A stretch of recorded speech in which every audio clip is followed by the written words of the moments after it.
mom showed the right way. He wasn't taught the right way, I don't think. I mean, he didn't teach me the right way.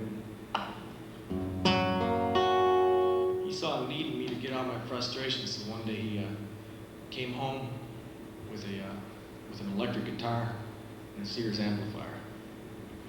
It was great, man. I was thrilled beyond compare. It was the 60s and I had my first electric guitar, you know, it was great. When I tell little kids, you know, on the East Coast or places where they don't know what Indians look like or anything, and there's places like that in Wisconsin even. And believe it or not, in Arizona there's people like that. So I get there and I'm telling these kids, yeah, my father brought me my first guitar. In their mind, you know, they're picturing this full-blood Indian on an Appaloosa pony, riding with a blanket wrapped around a guitar, you know, slow motion, you know. Me running through a freezing stream to get to him. He'd probably come up, dust settles, he goes, son, here's your guitar. Thank you, Father, I will rock with this. Like a mini-series. It's actually less exciting than that. He was driving a 63 Chevy. And I went up to my bedroom to get away from the rest of the other 8 or 9 kids in our family. And I turned everything up to 10. What else was a 12-year-old doing? So I started picking it, and I realized that I didn't know how to play. When you're a kid, you think you can, oh man, rock and roll, especially rock and roll mentality. It's just like, I can rock, dude, I'm gonna blow these people away. Get it in your hands, yeah, sure, ow. And every chord you play just totally sucks, you know. I was like, man, this is bad news, you know. So I laid the guitar on my lap. And now I see there's a band, the guy's name is Jeff Healy. He's blind, he plays with his fingers like this, and he cranks. But I played like a caveman. And I started playing like, being the E string like that, because that's all I could do to make some nice tones. I took my thumb and I pressed it. I went, wow. Yeah, Secret Agent Man.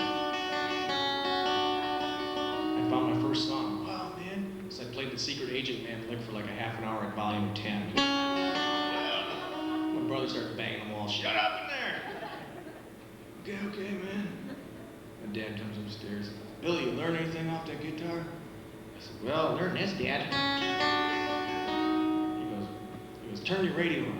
I go, why? He says, I want you to learn a song. I said, who's it by? He said, Johnny Cash. I go, Johnny Cash?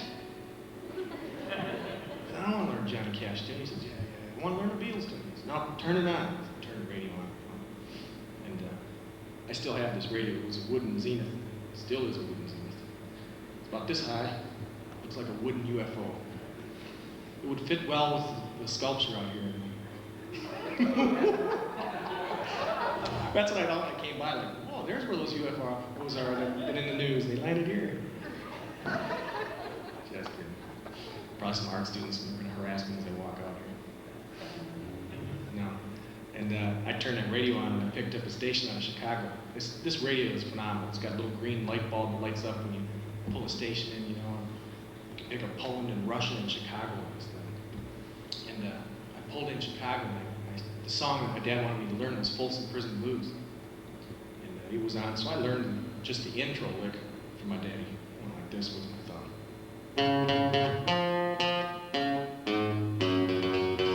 Yeah, I felt pretty proud. I could pretend I was Johnny Cash, you know, although Johnny Cash would probably go like this. Hello, I'm Johnny Cash. That's the way Johnny always picked, like sideways, you know. I would go, hello, I'm Billy Miller.